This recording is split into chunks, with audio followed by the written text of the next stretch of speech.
Now, Liverpool ended their run of defeats in the Premier League with a hard-fought win over Stoke. Glenn Johnson scored the only goal of the game to give Brendan Rodgers some much-needed respite after even he admitted his job was under threat following recent poor performances. So, will Liverpool finish in the top four? Brendan thinks they will, Michael. 5 points off fourth place. What do you think? I know you have an allegiance there, shall we say? Heart and head. Doubtful. They're not playing anywhere near how they were last season. Understandable, different players. I think Brendan might have been guilty of trying to play the same type of way with different players. You know, there just isn't the pace, the energy up front that there was. And I think Brendan has probably come out and admitted, actually, that he might have to tweak the way that they play to get the best out of what he's got at the moment. What do you think is the best they can achieve, then, in terms of league positioning?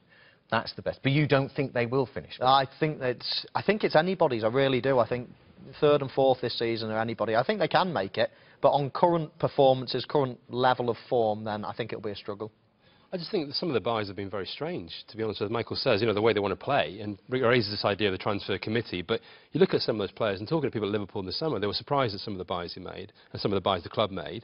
And I just think if you want to play in a certain way, you buy the players to fit that style, and they just haven't done that. £120 million worth. And I was there on Saturday. They had £87 million worth of summer buys on the bench, plus Steven Gerrard. That was interesting, wasn't it? Ricky Lambert, who cost $4 million, was the only summer buy who was in the starting lineup. And I think they kind of went back to perspiration rather than inspiration, didn't they, at the weekend? Two holding midfielders, and they just worked for it and ground out the win. That's some indictment, isn't it? If you think you bought all these players and they're all on the bench. I mean, he said, it's bizarre, at the start of the season he said to us, these are players for the squad, not necessarily for the first team. Well, we've seen that now, and I don't think he quite meant it the way it's turned out. No, but if they don't finish top four, why not, Annie? I mean, he's bought players, but they'll take time to settle. He has to introduce them to the system. Also, they really miss Sturridge. There's no point in ignoring that. It's a bit, you know, Brendan Rodgers has been very unfortunate with Sturridge. And I don't think, you know, he necessarily replaced Suarez, even though Suarez was probably irreplaceable. You know, replacing him with Mario Balotelli has shown to be sort of not really a success. That hasn't worked at all, has it? For me, it's no surprise that the last two games, you know, they win against Ludogorets and Stoke at the weekend with Ricky Lambert up front. It's no coincidence that they're grinding out results. You know, for me, it's about heart, about a bit of passion on the pitch. It's not necessarily about, you know, formations or, you know, it just seems that the players want to win. Whereas Balotelli, I don't know, you know, a bit unreliable maybe in the expectation that's on him as a Liverpool player. And as a striker, Michael, what's the difference between their contribution? Mario Balotelli doesn't really contribute beyond his own personal performance. No, but I do think he's a very good player. I just don't think he's suited to that style of football, that speedy, energetic, closing players down, leading from the front in terms of, you know, Suarez would pick people's pockets He's up. Static, he holds the ball, feeds up. In their third, and I just don't think that they've got that pace now. And I think the one thing that surprised me with Brendan Rodgers, who I see as someone that likes to get his business done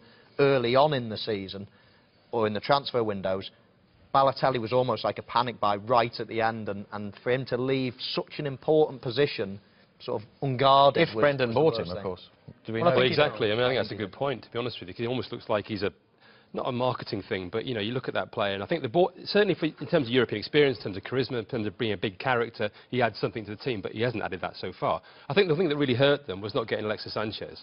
I think if they got Alexis Sanchez, this season would be very, very, very and the mystery over Loic Remy as well, who didn't sign for medical reasons, but is OK at Chelsea. So that's another weird one. I think Ricky Lambert's worth watching. He hasn't had enough game time. I was talking to a manager about him who'd had him before, well, Alan Pardew, I'll say it, and he said he's a big guy. He needs to play a lot of time, game time, to get really sharp. Well, he's getting that game time now, and he's starting to deliver a little bit.